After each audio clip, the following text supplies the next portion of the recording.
Hello, dear all.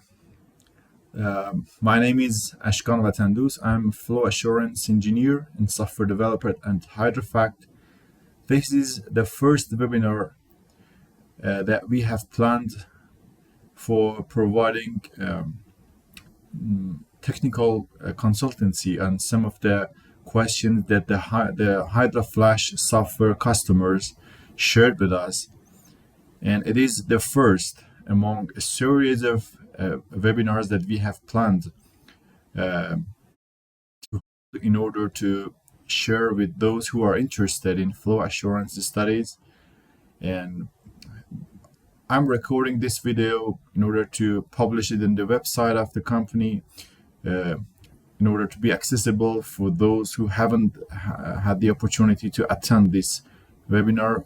For the next webinars, we are planning to have an online question and answer session at the end of the presentation, so those who are interested can attend and share their ideas regarding different aspects of flow assurance and thermodynamic modeling. So I will start presenting using the presentation that we have prepared.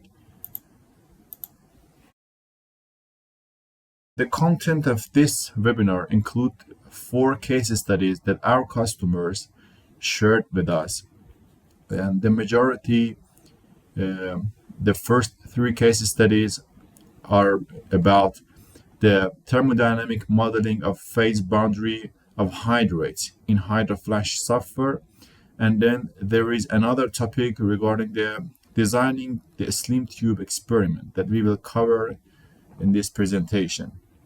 Before stepping into the questions and the technical insights related to each topic, I want to describe the key features of our HydraFLASH thermodynamic modeling software. We have implemented the most advanced equations of state for providing thermodynamic and phase equilibrium calculations, including the CPA, the PCSAF, and also the conventional cubic equations of state like PR and SRK. The basic phase equilibrium and flash calculations are available in the software, as well as the routine PVT laboratory experiments, such as the CCE, CVD, or DL.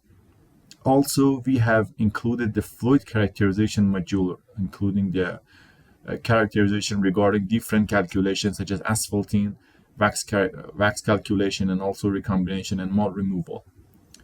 In order to validate our EOS model, we have implemented an EOS calibration module that you can enter your experimental data available and then tune your model based on these laboratory measurements.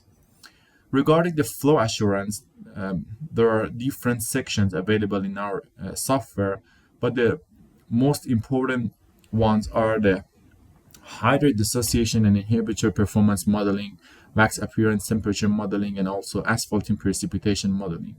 And in these modules, we have also included the tuning. There are uncertain parameters that you can calibrate based on available experimental data. Now we will step into the first question that one of our customers provided, and that is how we can calculate and model the effect of thermodynamic inhibitors such as methanol, or also how we can incorporate the effect of different salts on hydrate phase boundary. Specifically, we will investigate the calcium chloride and potassium chloride and CO2 hydrate phase boundary. The compositions that the customer requested include 3 different parts. In the first study, we evaluated the effect of methanol on hydrate phase boundary of carbon dioxide, and then the combination of salt and methanol will be investigated, and also the combination of the calcium chloride and methanol.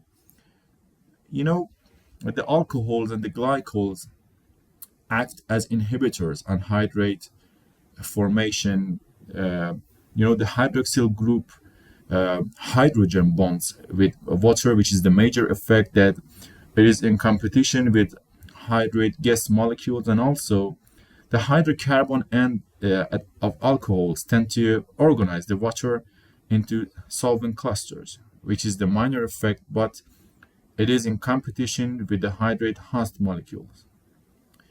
The effect of salt is a bit different. In the presence of salt, the water molecules to interact with ionized particles rather than hydrate structures, and in this way the hydrate formation will be inhibited. So we will go into the software and see how we can model the effect of methanol in the first study and then these two case studies. Here is the graphical user interface of the HydraFLASH software. There are many options available in the calculation section: the flash calculations, hydrate calculations, asphalting modeling, wax modeling, and many other properties and calculations such as the saturation properties. Here in this section, we have generated the phase boundary of carbon dioxide in free water. Okay, and you can observe that the hydrate phase boundary is plotted on the left side of this plot. In this region, there is the possibility of hydrate formation.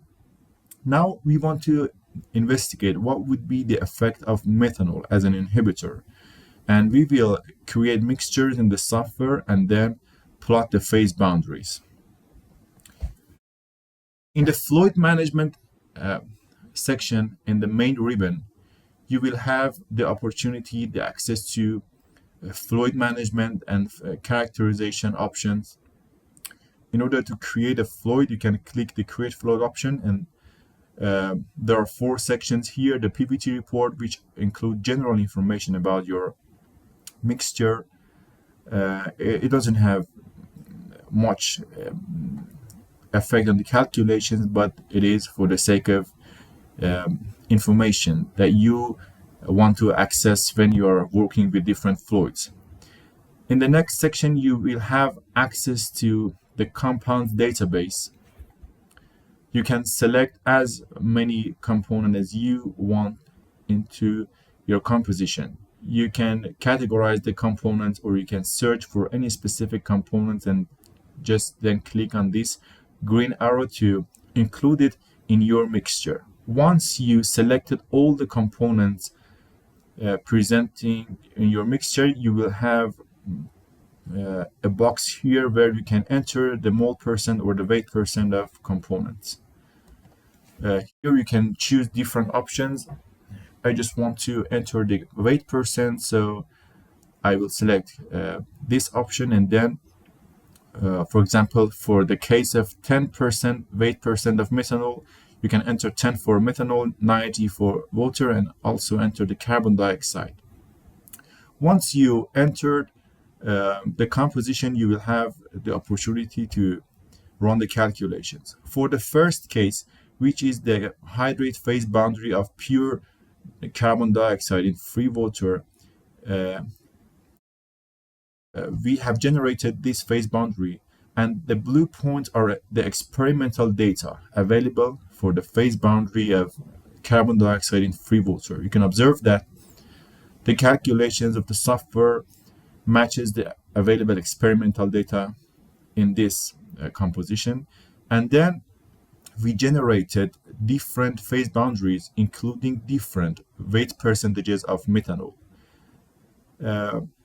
As you increase the amount of methanol in your mixture, the inhibition occurs. It means that the presence of methanol or any inhibitor will shift the phase boundary to the left side.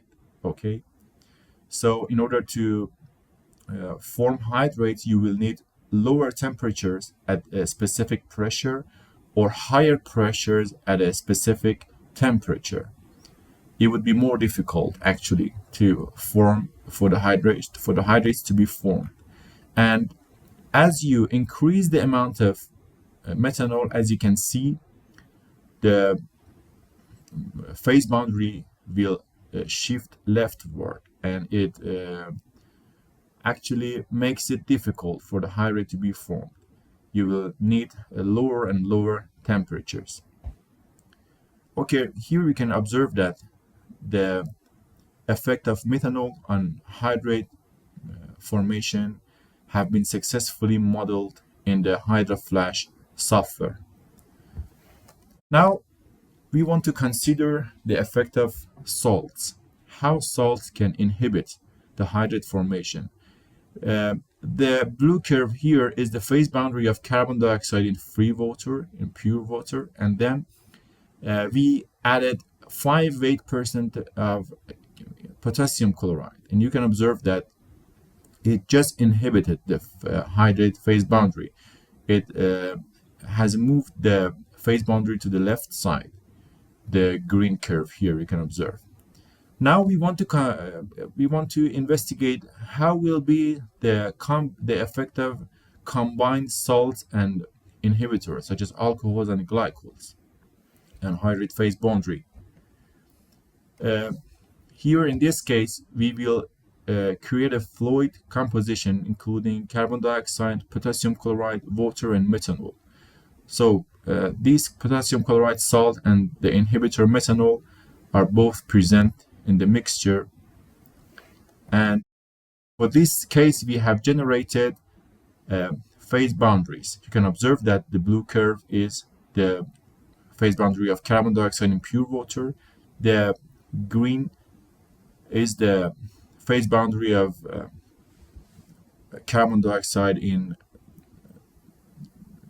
5% of KCl brine, and then as we added more methanol to the mixture, you can observe that the phase boundary has been shifted leftward. But for this final case of 15% of methanol, you can just observe that the trend is not followed. We expected that for example, the yellow curve be in this region, in this part of the plot, but because we increased the weight percent of methanol, it caused that the effect of it neutralizes the effect of KCl salt, and because of this we will observe that the trend is not followed. This shows that we can model the simultaneous presence of salts and alcohols and other inhibitors, and it's their effect on phase boundary of hydrates. So and the next case is the effect of calcium chloride salt and methanol on CO2 hydrate curve. For all these calculations we just implemented the CPA equation of a state. The blue curve again is for the phase boundary of carbon dioxide in free water. Then the green curve is including the effect of calcium chloride as a salt, and then we added 10 and 20% weight percent of methanol, and you can observe that both salts and methanol inhibited the formation of hydrates, or in other words have moved the phase boundary to the left side. We have generated these figures, and we have carried out these calculations using the HydraFLASH software and provided these reports to the customer. Now, the second question was about the calcium carbonate brine. Actually, one of our customers reached us and asked why calcium carbonate is not included in HydraFLASH available brines. In this table, you can observe that different combinations of brines are available in HydraFLASH. For example, sodium chloride, potassium formate, and other most well-known and common salts that present in reservoir saline water. But calcium carbonate is not included in this list.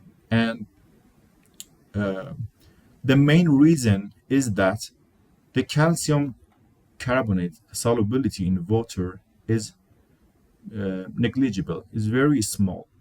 You know, uh, the main reason that the salts inhibit the hydrate is that they are highly soluble in water, and because of this solubility, they will affect the phase boundary of hydrate within the mechanisms that we described at the beginning of this presentation. And once the solubility of a specific salt is limited or if it is very small, it will have minor effect on phase boundary of hydrate. And because of this, in this table you can compare the solubility of calcium carbonate with other well-known brines. The unit is for the solubility is grams per 100 milliliters, and you can vividly observe that the solubility of calcium carbonate 0.013 is much less than the solubility of other well-known and typical salts. And because of this, we have excluded this brine in our brine list. However, if you are interested in creating any other combinations of ions in the brine, there is an option available in HydraFLASH software, and that is the water analysis. In the water analysis, you will have a number of ions, for example, sodium, potassium, calcium. The formula is available, and you can enter the concentrations of different ions in the water, and then you should enter the solution specific gravity and also the solution amount, and then the software will automatically calculate the possible brines that could be created based on the ion concentration you entered. For example, here, based on these concentrations, this solution composition can be generated, including water and some weight percentage of sodium chloride, potassium chloride, and sodium bromide. And you can add this arbitrary brine solution to your mixture. So this option is available. However, for calcium carbonate, as we discussed, because of its very small solubility, we have excluded the calcium carbonate from our database. So let's just turn into the third topic, and that is the effect of butyl glycol as an hydrate inhibitor. In HydraFLASH, we have a number of inhibitors available, some alcohols and some common glycols, for example, methanol, ethanol, ethylene glycol, DEG, TEG. However, one of our customers contacted us and mentioned that they require to evaluate the performance of 2-butoxyethanol as an inhibitor. This component has different names, different commercial names. For example, 2-butoxyethanol, butyl cellosol, butyl glycol, and other names. The properties are included in this table, the chemical formula, the molar mass, which is 118.176 gram per mole. The appearance is a clear and colorless liquid. The density is 0.9 gram per cubic centimeters. Liquid at the atmospheric condition, and also the melting point and boiling point are available here. For example, the boiling point is 444 kelvins. We gathered all the information regarding this specific hydrate inhibitor because in the calculations in our software, for each specific equation of a state, for example, the CPA, the PC-SAFT, or cubic equations of a state, we require different properties to be available. So we have gathered all these properties for the 2-butoxyethanol, and we added actually this inhibitor into our default inhibitors in software. So this is one of the actually opportunities that our customers can require or can request adding a specific chemical component to be added in our software database.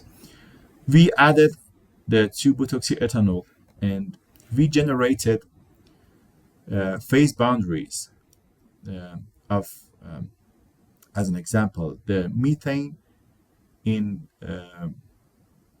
the solution of water and butyl glycol. You can observe that the blue curve here on the right side is the phase boundary of methane in free water, and then as we added butyl glycol with different percentages, we observe that the inhibition occurred, and you can observe that the phase boundary has shifted leftward to the left side. So we have successfully incorporated the effect of 2-butoxyethanol or butyl glycol on hydrate phase boundary as an inhibitor. The second case study investigated in this regard was a synthetic gas including 70% of methane, 15% of ethane, and 15% of propane.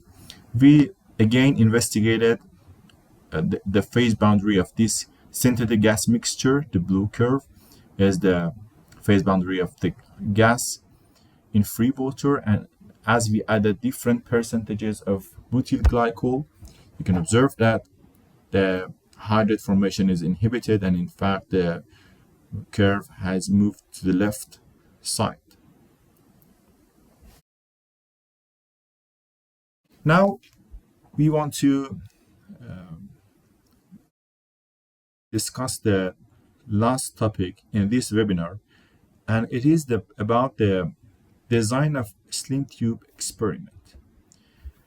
Actually, one of our customers asked that how we can design a slim tube experiment, because it is among the most expensive and time-consuming laboratory measurements regarding the PBT study specifically used in miscible gas injection projects.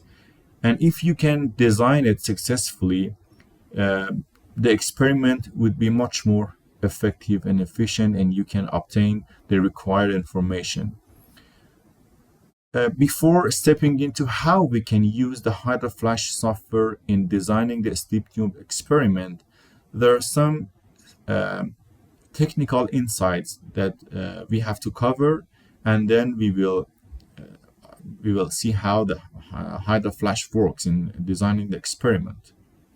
The concept of miscibility is that when you inject a gas into an oil reservoir in order to push the oil to the production valve, if the combination of the crude oil and the solvent or the injected gas is in the single phase region, so they are miscible. And once they are miscible, the displacement efficiency will be at its maximum, which is ideally 100%. So we want to know at what pressure, if we assume that the temperature of the reservoir is constant, we want to know at which pressure the oil and the gas will be miscible. There are two types of miscibility. Here you can see a ternary diagram. A ternary diagram is plotted at a specific pressure and temperature. The components in the mixture are categorized into three groups. The first and the lightest group, including, for example, carbon dioxide, nitrogen, and methane, and then the middle component group, including C2 to C6, and then, for example, you can have a heavy end, including components heavier than C7. So when you categorize and when you group your component into three distinct groups, you can generate this ternary diagram at a specific temperature and pressure. The two-phase region, as pointed out here with this curve, include the compositions that will fall in two-phase region at that specific pressure and temperature. Each point on this ternary diagram represents a specific composition. For example, the point A here represent a composition that is mostly arising from light components. Or for example, the point B here is a heavy mixture, mostly including C7+. So if the point is inside this two-phase region, it is two-phase. But if it is outside this region, it will be either gas or liquid. Liquid in these lower parts and gas in the higher parts of the ternary diagram. So how we will investigate the miscibility on this diagram? The first type of miscibility, the first contact, explains that if you have an oil mixture here and a gas mixture here, for example, point D, if any combination of these two mixtures, the oil and gas, lies in the single phase region, as the case here, the first contact miscibility occurs. In fact, every combination of the oil and the gas will be in the single phase region. So the oil and gas will always be miscible. This is the first contact miscibility. However, there is another type of miscibility, which is multiple contact miscibility.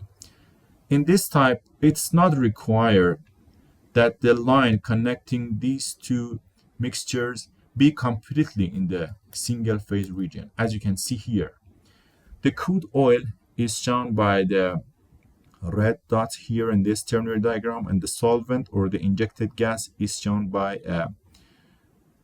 a green, a small rectangle here. You can see that the line connecting these 2 points does not completely lie outside the two-phase region. Some of this just is in the two-phase region, meaning that if you combine the crude oil and the solvent, for example, with a specific ratio, it may fall in two-phase region and it's not miscible. In order to reach miscibility, there are two options. In the first one, the solvent remains constant and the oil mixture, as you can see here, becomes lighter and lighter, including some of the components from the gas. Actually, some components in the gas mixture just condense into the crude oil and makes it lighter.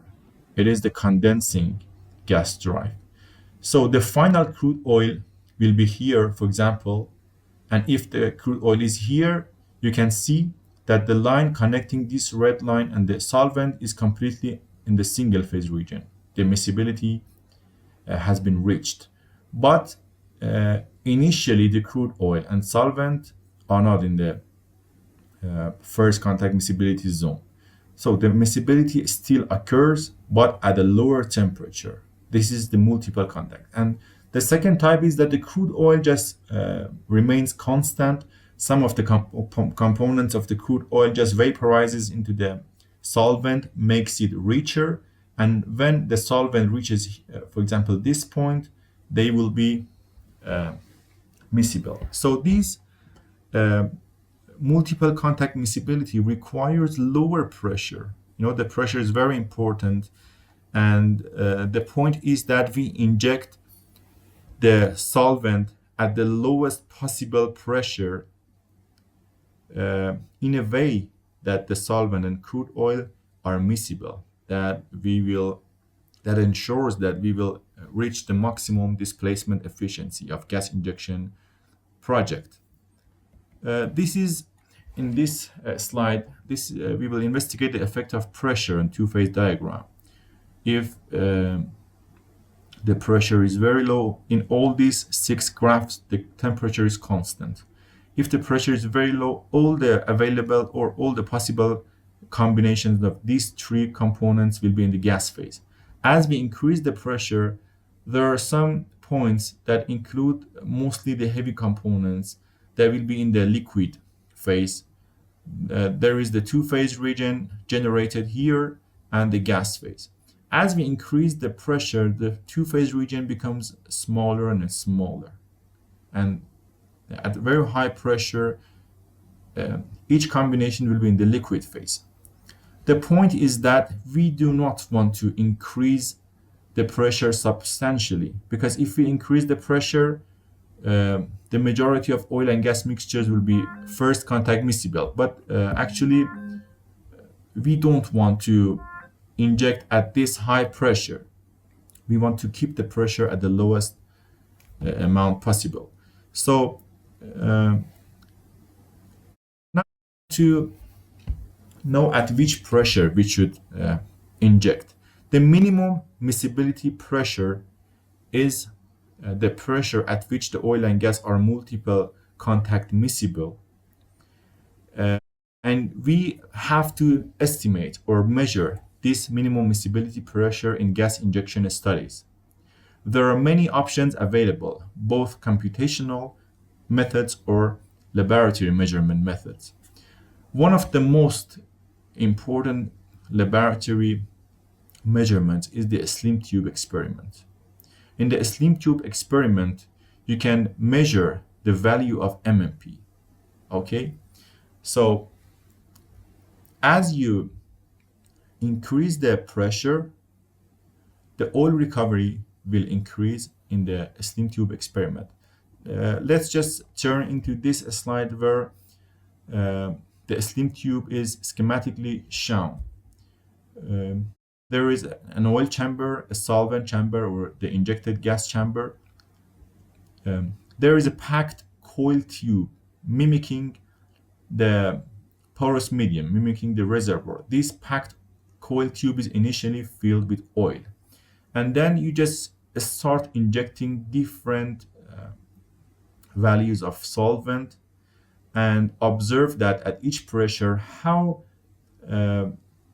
much of the oil is recovered, and you just record the value of oil recovery at each pressure. You can observe that as you increase pressure, the oil recovery increases until a point where the curve just slows down. We have reached the minimum miscibility pressure.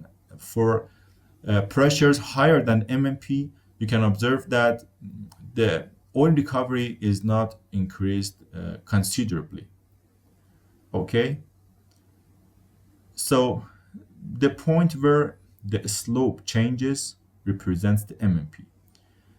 And to capture the MMP, you should inject at some pressure points lower than the MMP and at some pressure points higher than the MMP. In order to design the experiment successfully, you should define a pressure which is higher than the MMP. So your slim tube experiment will capture all these pressure points, and you can easily detect where the slope changes and assume that is the MMP. As we discussed, the first contact miscibility is higher than the MMP. So if you are able to estimate the first contact miscibility, you will have the first contact miscibility pressure, and it helps you design the slim tube experiment more effectively. But how we can estimate the first contact miscibility pressure using the HydraFLASH software? That was the question raised by one of our customers. Okay. There is a simple solution to calculate the first contact miscibility pressure. Suppose that you have an initial oil mixture with a bubble point pressure here. As you inject different amounts of gas, you will observe that the oil is swelled. In other words, the saturation pressure of the oil increases. This is the swelling test. Okay, as you increase more and more gas to the oil, it makes oil swelled more and more, and it increases the saturation pressure until a maximum point. Until a maximum point, where this maximum point will be an estimate of the first contact miscibility pressure. After that, your mixture will be gas instead of oil, and the saturation pressure, which is in this case a dew point, will decrease. So on the left side, you will have bubble point increasing, reaching a maximum, and then the dew points of the gas will decrease. And the maximum point is an estimate of the first contact miscibility. For the crude oil actually provided by the customer, we generated phase envelopes including different combinations of CO2 as the injected gas in this study. So the blue curve here is the initial phase boundary of the crude oil. And as we injected more and more amounts of carbon dioxide, you can observe that the oil is swelled. Okay, the two-phase region is becoming larger, and the saturation pressure at the reservoir temperature increases. Okay, the red line are the critical points, and at the reservoir temperature you can observe that the saturation pressure or the bubble point pressure increases. But to what extent? We will see. As we injected more and more carbon dioxide, up to 94%, we observed that after some point, which is about 93% of carbon dioxide, the saturation pressure stops increasing. Okay, and the red line, which corresponds to the critical point, just drops on the left side of the reservoir temperature and makes the recombined mixture as a gas condensate. And after that, if you inject more carbon dioxide, these two phase region or phase envelope of the gas will be smaller and the dew point will decrease.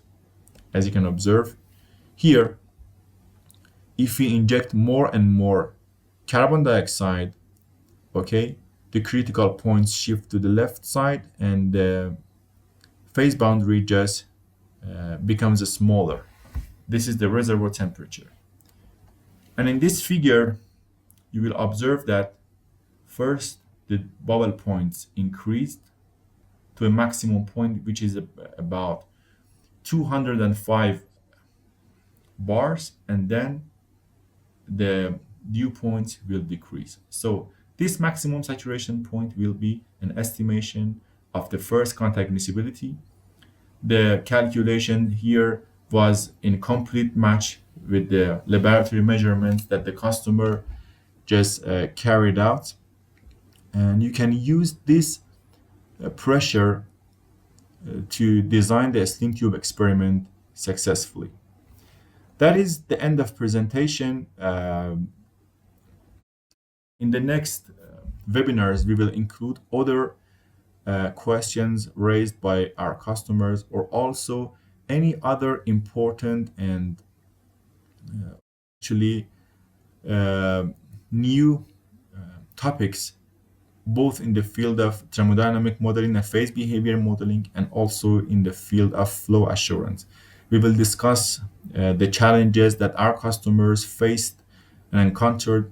Also, we will include a bit of technical insight related to each topic, and also there is the opportunity to collaborate with each other to share our ideas. There will be an opportunity for us to understand what is your exact need, both in the academia or in the industry, and we can collaborate on those topics.